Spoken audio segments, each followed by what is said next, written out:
Hi hello అందరూ ఎలా ఉన్నారు? మన రెసిపీ వచ్చేసి గోబీ పనీర్ మసాలా సబ్జీ. ఇంతకుముందు నేను గోబీ మసాలా సబ్జీ కూడా చేసి చూపించాను. కావలిస్తే ఎవరైనా మన ఛానల్లోకి వెళ్ళి విజిట్ చేయవచ్చు అనమాట. ముందుగా అయితే పన్నీర్ను గోల్డెన్ కలర్ వచ్చినంత వరకు ఫ్రై చేసుకోవాలి. చూస్తున్నారు కదా.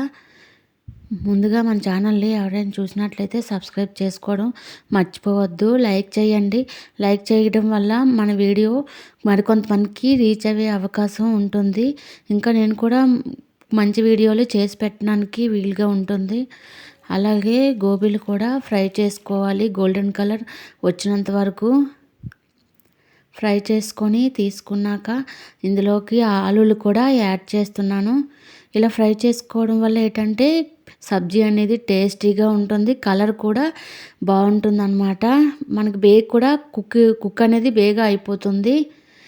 దీని మసాలా కోసం నేను మిక్సీ జార్లో కొద్దిగా అల్లం తీసుకున్నాను, అలాగే వెల్లుల్లిపాయ రెబ్బలు, అలాగే 4 వరకు ఆలిక్కాయలు, 4 లవంగి మొగ్గలను తీసుకున్నాను, అలాగే 4 మిరియాలను వేసుకోవాలి, అలాగే 5 వరకు ఎండుమిరపకాయలు, కొద్దిగా గసగసాలు కూడా యాడ్ చేసుకొని మెత్తగా పేస్ట్ లాగా చేసుకోవాలి.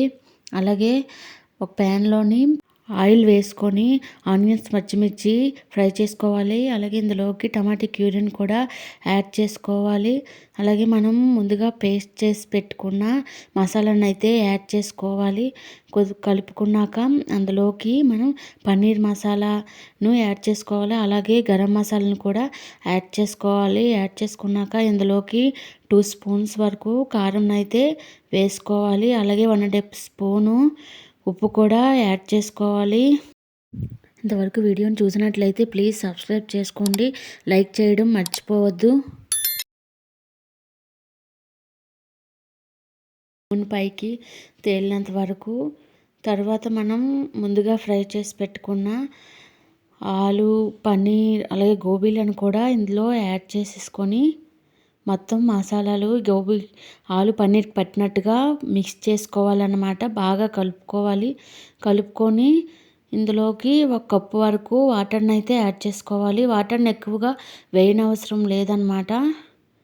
కొద్దిగా వేసుకుంటే మనకి త్వరగానే ఈ కర్రీ అనేది కుక్ అయిపోతుంది. ఎందుకంటే మనం ముందుగా ఫ్రై చేసుకున్నాం కాబట్టి.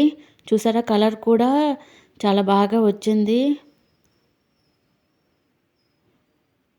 ఇలా వాటర్ వేసుకొని ఒక 5 మినిట్స్ మూత పెట్టుకొని ఉంచుకొని కుక్ చేసుకున్నట్లయితే మనకి పన్నీర్ గోబీ మసాలా సబ్జీ అనేది రెడీ అయిపోతుంది. అలాగే ఇందులోకి బిర్యానీ ఆకులు కూడా యాడ్ చేసుకున్నాను. యాడ్ చేసుకున్నాక మూత పెట్టేసుకొని ఒక 5 మినిట్స్ అయితే ఉడికించుకోవాలి.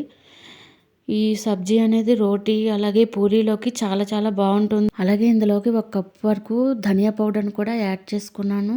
ఎందుకంటే కర్రీ అనేది చాలా చిక్కగా ఉంటుంది, గ్రేవీ లాగా వస్తుంది కాబట్టి యాడ్ చేసుకున్నాను. అలాగే ఇందులోకి ధనియా పత్తిని కూడా యాడ్ చేసుకోవాలి. ఫైనల్గా యాడ్ చేసుకొని దింపేసుకుంటే చాలు, మనకి కర్రీ అనేది రెడీ అయిపోతుంది. చూసారు కదా, దగ్గర పడిపోయింది కర్రీ అనేది.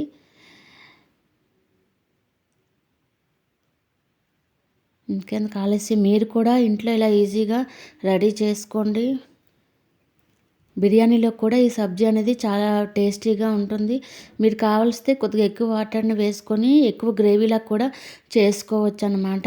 నా వీడియో కనుక మీకు నచ్చినట్లయితే లైక్ చేసి కామెంట్ పెట్టండి. ఇలాంటి మరెన్నో వీడియోస్ కోసం మన ఛానల్ని సబ్స్క్రైబ్ చేసుకోవడం మర్చిపోవద్దు. నవ్వుతూ ఉండండి, హ్యాపీగా ఉండండి. Thank you for watching.